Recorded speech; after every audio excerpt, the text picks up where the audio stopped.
नमस्कार दोस्तों। स्वागत है आपका हमारी भक्ति कथा की इस पवित्र यात्रा में।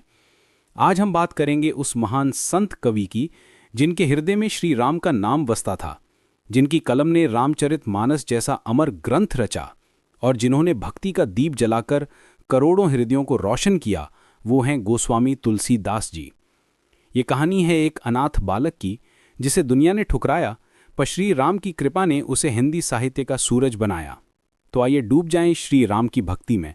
अगर आप हमारे चैनल पर नए हैं तो इसे सब्सक्राइब करें, बेल आइकन दबाएं और इस भक्ति कथा का हिस्सा बनें। जय श्री राम।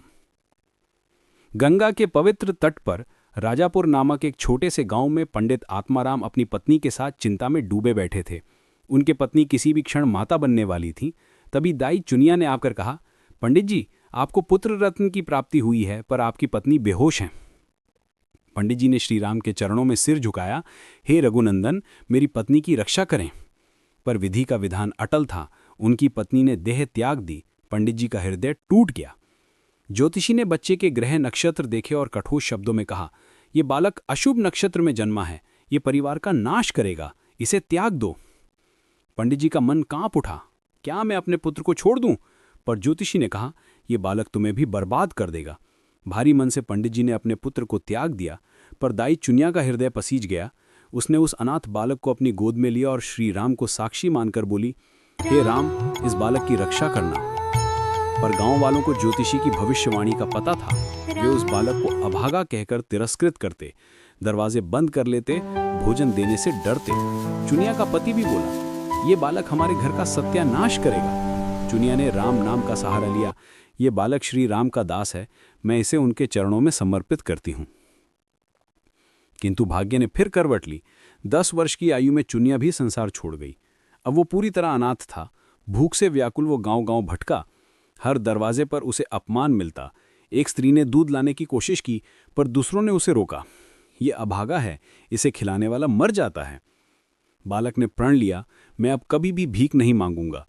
पर पेट की आग उसे विवश करती। वो रोता हुआ एक मंदिर की शरण में पहुंचा। श्री राम की मूर्ति के सामने बैठकर उसने पुकारा, हे राम, क्या मेरा कोई नहीं? क्या तुम भी मुझे त्याग दोगे? उसी क्षण मंदिर में बाबा नरहरि बास आए। पुजारी ने बताया, ये आत्माराम का अभागा पुत्र है, अशुभ नक्षत्र का मारा।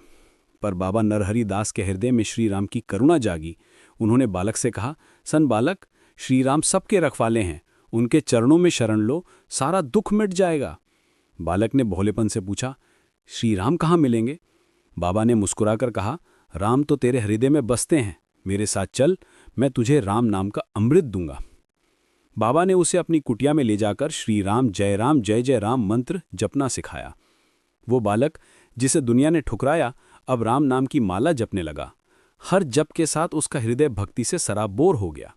बाबा ने उसका नाम रखा राम बोला और बोले, राम बोला, ये नाम तेरा जीवन बदलेगा। श्री राम की कथा सुन और उनके चरणों में समर्पित हो जा। बाबा नरहरि दास राम बोला को वाराणसी ले गए, जहां आचार्य शेष सनातन ने उसे अपना शिष्य बनाया। राम बोला ने वेद, पुराण और शास्त्रों का गहन अध्ययन किया। उसका मन श्री राम की कथा में रमने लगा। वो सोचता, हे राम, तुम्हारी कथा इतनी गहन क्यों है?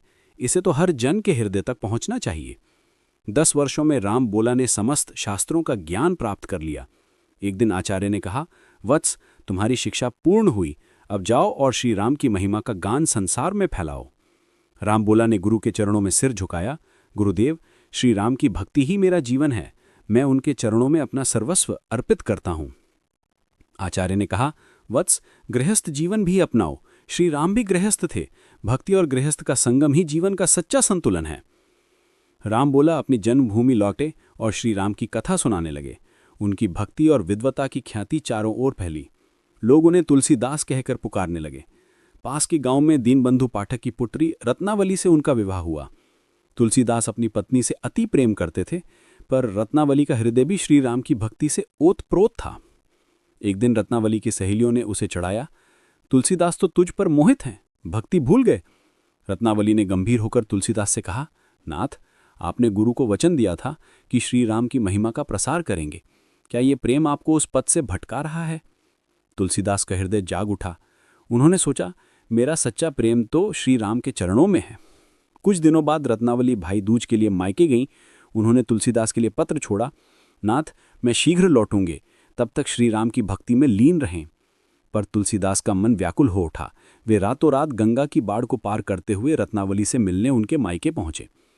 रत्नावली ने देखा तो व्यथित होकर कहा, अस्थि चर्म मम देह मय तासो नेह, जितना प्रेम नाथ, तनी को राम सो नेह करो, तो काहे ना विपति नास। ये सुन तुलसीदास का हृदय बदल गया। उन्होंने प्रण लिया कि अब वे केवल श्री राम की भक्ति में लीन रहेंगे। यहीं से उनकी यात्रा शुरू हुई रामचरितमानस की रचना की ओर। दोस्तों, ये थी तुलसीदास जी की भक्ति भरी कहानी। एक अनाथ बालक से संत कवि बनने की ये यात्रा श्री राम की कृपा का जीवन प्रमाण है। श्री रामचरितमानस तज भव सागर तरिए। ये कथा आपको कैसी लगी? कमेंट्स में जरूर बताएं। क्या तुलसीदास जी की भक्ति आपको प्रेरित करती है? इस वीडियो को लाइक करें, अपने दोस्तों और परिवार के साथ शेयर करें और श्री राम का नाम जपें। जय श्री राम।